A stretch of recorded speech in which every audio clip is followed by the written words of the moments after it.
Hi, this is the INFINIX Zero 30 and I'll show you how to Hi, this is INFINIX Zero 30 and I'll show you the fingerprint scanner test on this device.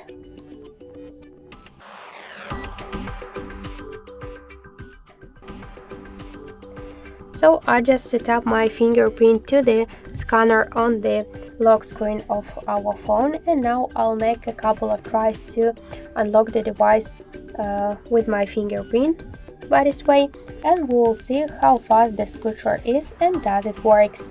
So let's start. 1, 2, 3, 4, 5. So as we could see, the fingerprint option works here fast and correct, and we just unlocked the device successfully without any problems. But with a simple touch you couldn't do this, so you should just hold it for a while to unlock your device successfully. As you could see, that's so simple. So thank you guys for watching, and if you like this video, leave thumbs up and subscribe our channel.